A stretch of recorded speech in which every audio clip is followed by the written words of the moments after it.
10 Strange Unsolved Christmastime Mysteries. Christmas is supposed to be a season of joy and peace. It can be the happiest time of the year for many people. However, that doesn't mean bad things do not happen at Christmas or that the holiday season is devoid of dark, mysterious events. 10.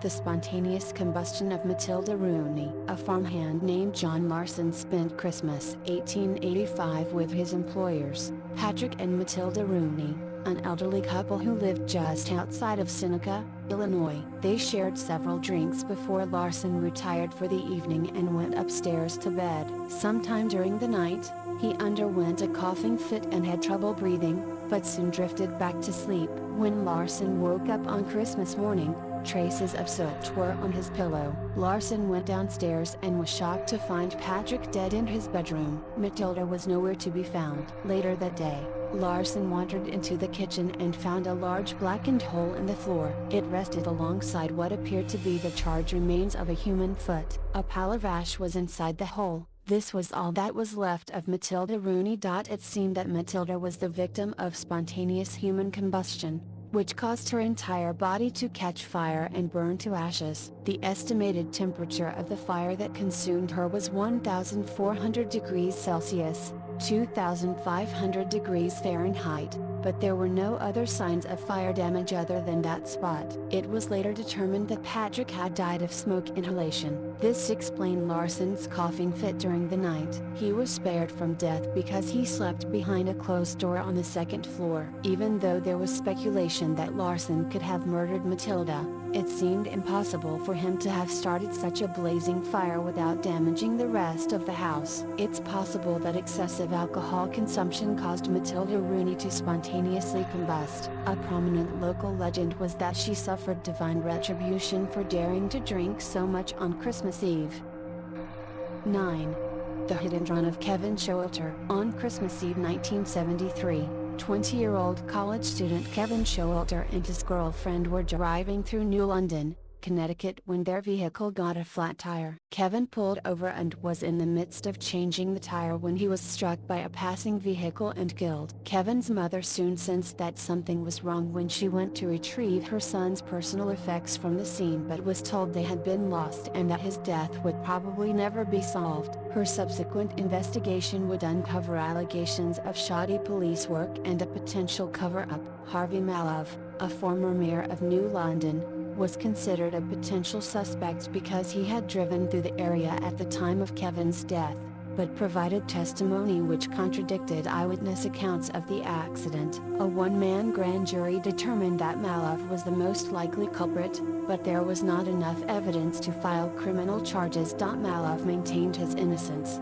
and in 1979 a man named Paul Hinson came forward to confess that he was the hit-and-run culprit. By that point, the statute of limitations had expired, so no charges could be filed against Hinson. Another grand jury was convened, but they determined that there was no evidence to support Hinson's claim, so the inquiry was closed. The case remained cold until 2005 when Hinson committed suicide. He left behind a note once again claiming responsibility for Kevin's death. Police decided to reopen the case, but when the local media requested transcripts from the earlier investigations, they were denied. In fact, the 3,000-page transcript from the original grand jury investigation on Malov had mysteriously gone missing. To this day, Kevin Showalter's death is still officially unsolved. 8. The Pleasant Valley Memorial Park Jane Doe. It's a very sad occurrence when a person is found dead and no one knows their true identity. If the victim cannot be identified, he's called John, or Jane, Doe. This situation occurs many times per year, but in 1996, one particular Jane Doe made a concerted effort to ensure her identity remained a mystery. On December 18, a woman was found lying dead atop a plastic sheet in Annandale, Virginia at the Pleasant Valley Memorial Park Cemetery. She was approximately 60 years old and carried no identification. Brandy and Valium were found in her system. A plastic bag was taped over her head. She had asphyxiated. It seemed she did not want anyone to know her identity as she had a note which read, "Deceased by own hand. Prefer no autopsy." It was signed Jane Doe. Jane Doe also requested to be cremated and left behind two $50 bills to cover the expense. The scene contained many strange clues about this mysterious woman's background. She had set up a miniature Christmas tree beside her and decorated it. She also had a portable tape player and comedy tapes in her possession. She died with headphones on, listening to the famous 2,000-Year-Old Man comedy routine by Mel Brooks and Carl Reiner. The most intriguing aspect of Jane Doe's suicide was that she was found in the section of the cemetery where deceased infants were buried. Sadly, no one has ever come forward to identify Jane Doe, and her motivation remains a mystery. 7. The murder of Rhonda Hinson. 19-year-old Rhonda Hinson worked a clerical job at a steel company in Hickory, North Carolina. On the evening of December 22, 1981, Rhonda attended a company Christmas party and left with two of her friends. After dropping them off, Rhonda headed for her home in Valdez and wasn't far away when she became the victim of a bizarre homicide. A high-powered rifle was used to fire a shot at Rhonda's vehicle from an unknown location. The bullet managed to travel through the trunk and the driver's seat before striking Rhonda in the heart. Her vehicle was found by the side of the road with the driver's door open. Rhonda's body was lying several paces away. The circumstances of how or why she was murdered remain unclear. Rhonda had been acting strangely toward her parents in the preceding weeks. She dropped hints that she was concealing a terrible secret and made an unusual inquiry to her mother about the appropriateness of dating a married man. On the night of the murder, a motorist drove past Rhonda's car and saw an unidentified man standing next to the driver's side door with Rhonda slumped over the steering wheel. The witness did not know that Rhonda was dead at the time, but he did see a Trans Am parked down the road a short distance away, which may have belonged to the man seen next to Rhonda's vehicle. If this man fired the fatal rifle shot from a distance, why did he approach her car and drag Rhonda's body out onto the road? Was her death an accident or cold-blooded murder? These questions remain unanswered. 6. The disappearance of Patty Vaughn. On Christmas Day, 1996, 32-year-old Patty Vaughn left her home in La Vernia, Texas and never returned. Her van was found 25 kilometers, 15 miles, away the following day. One of the tires was flat, and there were traces of blood in the van as well as a red workman's jumpsuit. Right before her disappearance, Patty had allegedly gotten into an argument with her estranged husband, J.R. That was the last confirmed sighting of her. The couple had 3 children but had separated 2 months earlier. J.R. was jealous that Patty was dating another man and raised eyebrows when he filed for divorce the day after she went missing.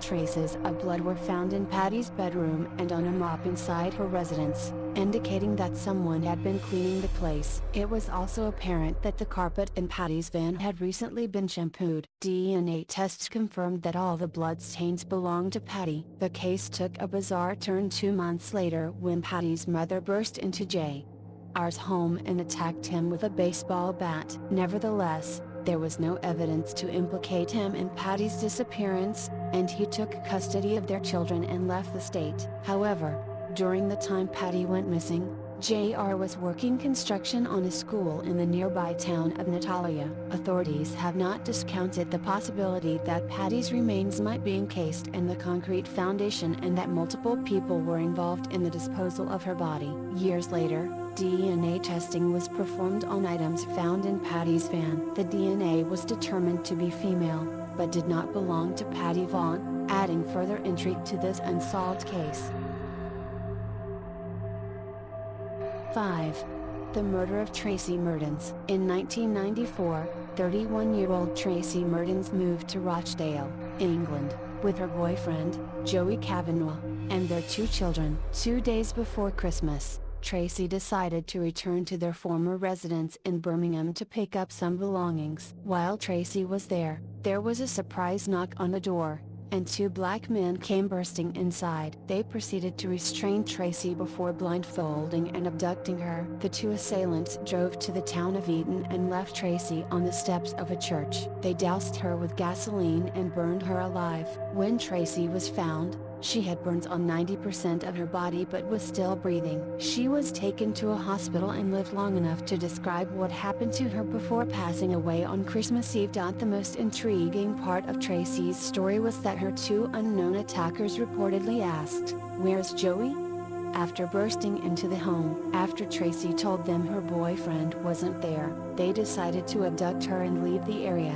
During their time together, Tracy and Joey often had a strained relationship. Joey had frequent issues with heroin addiction and owed people money at the time of Tracy's death. Joey contended that these issues are unconnected to Tracy's murder and claimed to have no idea who was responsible. 4. The Warminster Thing. One of the United Kingdom's first UFO hotspots was a small town named Warminster. Throughout the 1960s and 70s, Warminster was a haven for UFO sightings. However, the sightings were not initially flying objects, but unexplained sounds. On Christmas morning in 1964, many Warminster residents were disturbed by a series of strange noises, which consisted of strong, pounding vibrations and could best be described as sonic attacks. One resident was awoken by the repeated sound of something falling onto her roof. When she looked out the window, she heard a strange humming noise, but the weather was clear and nothing had come into contact with the roof. This same experience was reported by many different residents in different locations that morning, including 30 soldiers at a nearby base camp. However, no one saw anything strange, nor could they figure out where these sounds originated. The most unusual incident involved a resident named Marjorie By. While walking to church for a Christmas service, By was so overwhelmed by vibrating noises that she was knocked to the ground and rendered unable to move. In her own words, she was pinned down by the invisible fingers of sound. Over the course of the next year, there were numerous reported incidents of strange unexplained sounds in Warminster. These noises were eventually nicknamed the Thing. By summer 1965, witnesses started reporting unidentified flying objects in the sky. Warminster garnered a ton of publicity after a photograph of a flying saucer was published in the newspapers. UFO enthusiasts started flocking to the town, but the hype eventually died down and there would be no more visits from the Thing. Even so, no one has ever been able to explain the origin of the strange sounds heard on Christmas 1964. 3. The disappearance of Nicole Paterson. Jared Paterson and Susan Klingel lived in Dearborn, Michigan with their 2-year-old daughter, Nicole. Tragically, in September of that year, the couple got into a car accident. Susan was killed. It wasn't long before Jared became involved with a woman named Barbara. Around Christmas time, Jared and Barbara surprised Susan's family by announcing they were moving out Twas with Nicole. The couple did not give the Klingels their exact destination and told conflicting stories to friends about where they were going. Jared and Barbara weren't heard from again for 20 years, and Nicole was never seen again.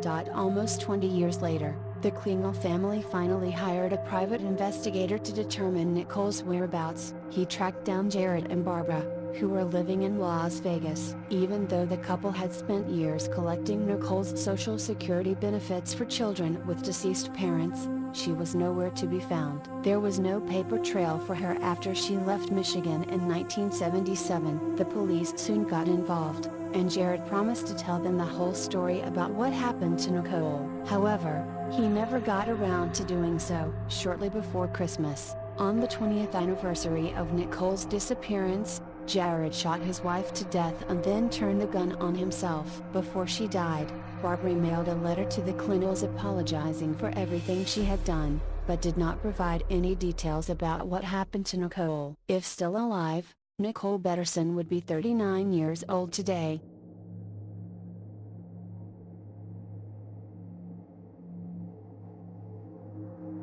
2.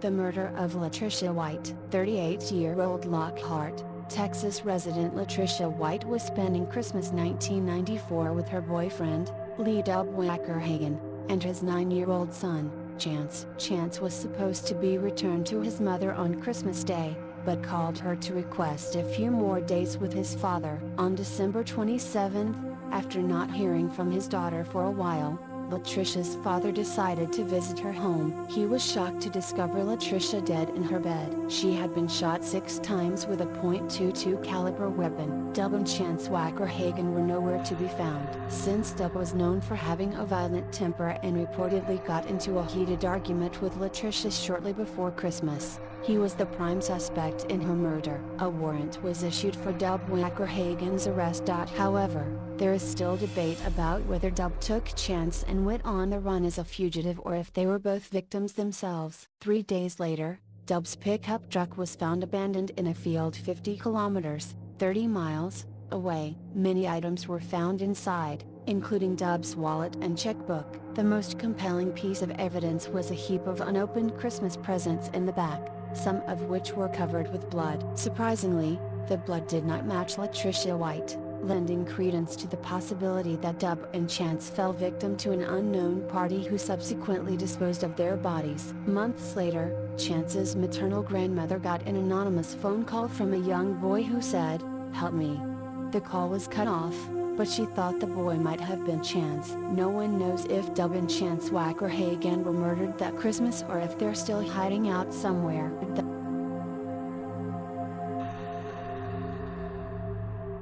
1. The author of Twas the Night Before Christmas. Virtually everyone who celebrates Christmas is familiar with the poem A Visit from St. Nicholas, aka Twas the Night Before Christmas. Believe it or not, the origin of this poem has some mystery attached to it. For many years, no one knew who wrote it. A Visit from St. Nicholas was sent anonymously to the Sentinel, a newspaper in Troy, New York, and first published on December 23, 1823. The poem proved enormously popular, but the author's identity was unknown. Finally, in 1844, a professor named Clement Clark Moore claimed credit for writing the poem, which had been sent to the Sentinel by one of Moore's friends. The story goes that Moore was hesitant to take credit for the poem because he was embarrassed by it and considered it unscholarly. However, some historians do not believe Moore was the actual author. A professor named Donald Wayne Foster presented compelling evidence in 2000 that the real author of A Visit from St. Nicholas was actually Henry Livingston Jr., who died in 1828. Foster believed the poem bore a striking resemblance to Livingston's other writings, but was a strange anomaly in Moore's body of work. Some called Moore a sour, unsentimental individual and asserted that A Visit from St. Nicholas did not fit his persona, but other historians disagree. One of the most compelling pieces of evidence in favor of Livingston is that the names of Santa's last 2 reindeer in the poem were originally Dunder and Blixen and only became Donder and Blitzen because of a printer's error. Many years later, Moore wrote out copies of his poem, but committed the same mistake by writing Donder and Blitzen. The words Dunder and Bliksem are actually Dutch for thunder and lightning. Moore spoke no Dutch, but Livingston did. Still, after 2 centuries, the debate rages on about who really wrote Twas the Night Before Christmas.